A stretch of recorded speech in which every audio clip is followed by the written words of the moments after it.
What up, y'all? We're actually sitting at a desk, and it doesn't look as trashy in the background, minus the dresser stuff. Sorry. Um. Anyways, what I want to talk about is ways of tracking progress in different periods of your lifting journey. Obviously, excuse me. Sorry. That was this, by the way, and then I had oatmeal. I'm having protein oats, by the way. But oh my gosh, sorry. Anyways, what's it called? Obviously, I'm only like a year and like 3 months into this consistent lifting and eating decently healthy and all that. Like, I'm not. Wait, it's October, right? It's July, August. No, wait, August, September, October. Yeah, year and 3 months. But what's it called? So obviously, I'm not gonna have as much in like experience as much like actual experience with this, but I've learned from other people and I've learned from videos and I've learned from just studying this kind of stuff where I can. And so my personal opinion is in your first year or two of lifting, you can pretty much track progress literally any way, because you're in those like kind of newbie gain stages where you gain muscle very fast.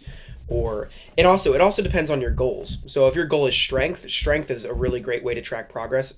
I've been using strength personally since I'm main gaining. My body does not look very different in the mirror every single day or month by month because I'm main gaining. It's not going to look as different.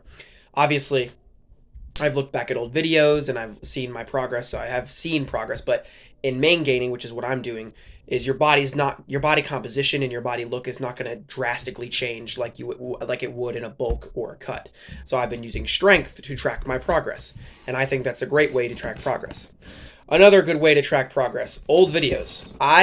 If I didn't have this whole YouTube documentation thing, I would feel like garbage because there has been a lot of times where I'm like, man, I'm making no progress. I look like garbage or blah, blah, blah, blah, blah. And I look back on old videos. I'm like, oh, okay, I'm not doing that bad. Like, for example, I looked back at a video 8 months ago and my leanness, I have gotten leaner and I've gotten bigger. Not like substantially like you would with a bulk or cut, but like I said, I'm main gaining and I'm just taking whatever I can get.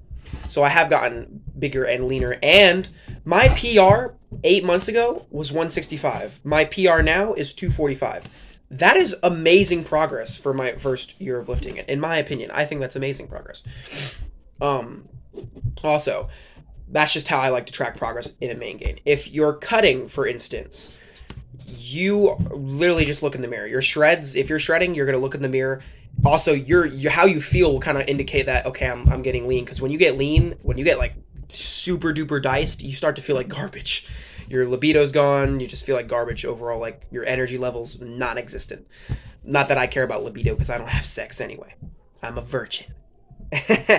Anyways, but what's it called? Your energy levels will start to go down. You'll look in the mirror and you'll see like the shredded abs and all that. Like that's how you know you're getting leaner. Like the mirror is a really good way to tell if you're getting leaner, and body weight. Like look at the scale. If you're losing weight, it means and you're doing it properly. If you're not losing like 10 pounds a week, that's not good. Lose a pound, 2 pound and a half a week. Okay, I'm like, okay, I'm making good progress. That's for cutting.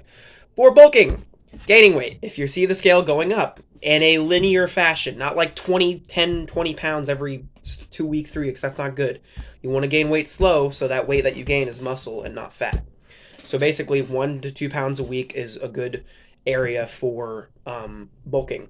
Also with bulking, you'll feel more energy, like you'll have more energy. Like obviously your cardio is not going to be as good because you're going to be a little heftier, but like your energy levels relatively, like just in basic, compared to when you're cutting, you'll feel a lot more energized when you're bulked than when you're cutting.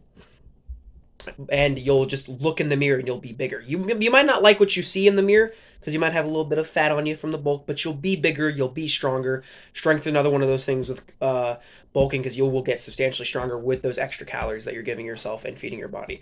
That's how you track progress with bulking, especially in those like 1 to 3, 1 to 5 years when you have those newbie gains. Anything after kind of like 5 years, progress starts to slow down substantially. From what I've learned, it does start to slow down a lot. And as you get, as a natural athlete, as those years add up, it keeps slowing down and slowing down and slowing down until you hit what people call a natural peak. Most people hit their natural peak depending on when they start. 8 to 10 years of natural lifting, you're going to hit peak probably. And as you get in after those 5 years, it starts to really slow down a lot. And even sometimes it can be more, sometimes it can be less. Sometimes you can get more progress faster than others in those later years, or sometimes it will be less progress and with less years. It just depends on your genetics, depends on what you have. So somebody with great genetics So you have somebody with great genetics and somebody with average genetics. They both do the exact same thing for 5 years. The exact same thing. The same diet, the same workout regimen, everything. The guy with good genetics can have way more muscle than the guy with average genetics, and that's just how it is. You can't change your genetics. Sorry. But since I'm main gaining, what I really, really like to focus on is strength. Because main gaining, strength is really linear. Obviously, you're not going to gain strength as fast as if you were on a bulk. That's obvious. And you're not going to get lean as if you were on a bulk or on a cut. Sorry. You're not going to get as lean as if you were on a cut. It's just part of main gaining. But the good thing about main gaining is that with a bulk, you gain fat. With main gaining, you don't.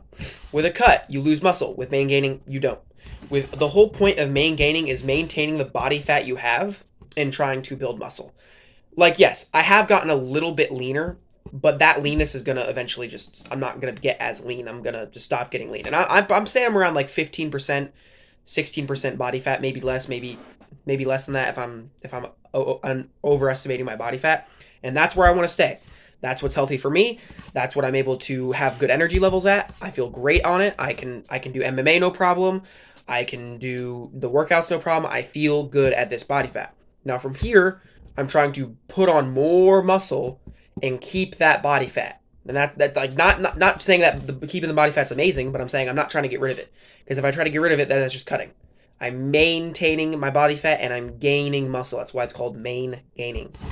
And that is what I do. That's what I personally find best, especially if you're not trying to compete. If you're not trying to compete or like go on a stage or do powerlifting, then main gaining is probably best. Unless you are 110 pounds, skinny, anorexic boy, then you should bulk. And if you're super duper duper fat, then you should cut. And then once you get to a desired body fat level, or if you're skinny, a desired muscle mass level, who doesn't want more muscle? But once you get to a desired body fat level, you main gain and just build muscle onto that frame that you have. And yeah, that's what my personal opinion and what I've learned from what I've seen from other people, from what I've learned from other fitness influencers and all that. That is what I've learned. Hope it helps you in some sort of way. I think that the whole cutting, bulking culture is kind of stupid unless you're competing. If you're not competing, get to your desired body fat and build muscle. That's it. It's really that simple. And heck, I eat oatmeal and I'm not cutting or whatever. So it's like a lot of people would think oatmeal is not great, but I do. I think oatmeal's great. You really don't, unless you are trying to diet for a competition, like a bodybuilding competition, or get super, super jacked for a powerlifting meet, then there's no reason that you have to get a super duper strict diet. I mean, even powerlifters, because you've seen they have like gummy worms sometimes. Like, it's not that, come on. You don't have to diet super duper strictly to get a good physique unless you are competing. And like I said, I have no interest in competing. I'm more worried about MMA now than actually a bodybuilding competition. I don't really care. But MMA, I've been really involved in recently. Like, not as much as I want to be because of my work schedule, but once I get my work schedule changed, I've gone over this in other videos. I will be doing more MMA, etc. But yeah, hope this helped y'all in some way to realize that you are making progress. Especially, dude, look at old videos, look at old pictures. That is the best way to track progress because you can use that in anything you're doing. Whether you're bulking, you're cutting, you're main gaining, you can use old pictures and photos for all of it. So look back at old pictures, look back at old photos. Don't compare yourself to other people. It's you against you. At the end of the day, just be better than you were yesterday. And if you have a bad day, it happens. Everybody has bad days, bad workouts. It happens. All right? Just keep pushing forward. Peace.